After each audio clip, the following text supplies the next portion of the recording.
dragi prieteni, eu sunt Corina și știu că nu se vede prea bine pentru că așa e filmarea, așa că azi m-am gândit să fac un videoclip cu am și n-am. Sunt de pe Facebook, toate întrebările astea mi le-a dat prietenii mei, din mulțumire la prietenii mei că mi-a dat aceste întrebări și ieri n-am putut să postez acest videoclip sau alaltăieri pentru că am fost în excursie și v-am promis că în excursie o să fac aceste provocări de am-n-am, dar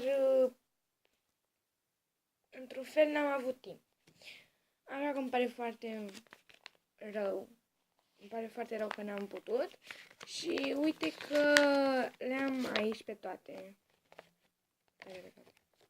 Ok, să începem. N-am sărtat o fată pe buze. N-am înjurat un colegă, profesor, în gând sau cu voce tare. N-am la profesor cu voce tare. Bine, la un coleg am înjurat. La profesor doar în gând, nu cu voce tare. N-am furat banii părinților. N-am spus că mă doare capul doar ca să plec de la școală. N-am făcut pe mine când eram mică. Toată lumea face pe el când e mic. Da, n-am înjurat profesorii. Nici nu știu măcar din ce sens. N-am dormit într-un moment important. N-am furat dintr-un magazin. N-am înșelat pe cineva. N-am, eu nu sunt înșelătoare.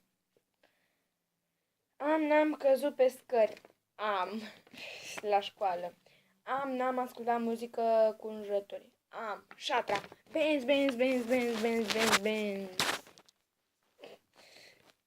N-am o prietenă bună. Pe sora mea, sister, o iubesc. O cheamă Mihaela Irina. Te iubesc dacă vezi acest videoclip. N-am sunat pe cineva cu număr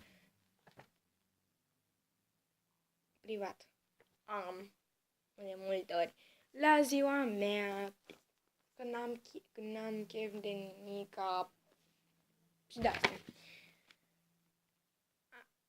N-am jurnal. Am jurnal și dacă vreți vi-l arăt. Dar nu știu, mai mă gândesc. Vi-l arăt în celălalt videoclip. N-am iubit. N-am vorbit în ore. Cu colegii.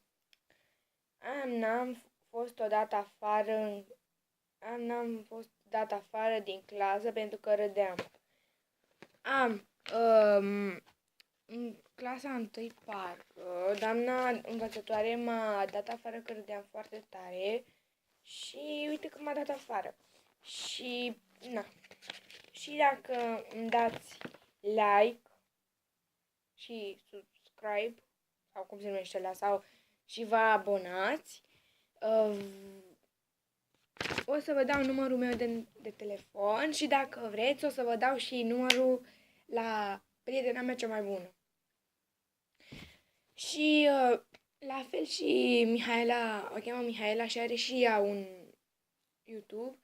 Și vă rog frumos, abonați-vă și la ea și dați un like și mie la fel. Și dacă ați văzut până în videoclipul ăla, e o bufniță. Asta e o bufniță. Că îmi place mult bufnițele și da. Uite, asta au fost toate întrebările. Așa. Și eu am fost Corina și ne vedem data viitoare. Pa! Cu un nou videoclip. Pa! Pe data viitoare.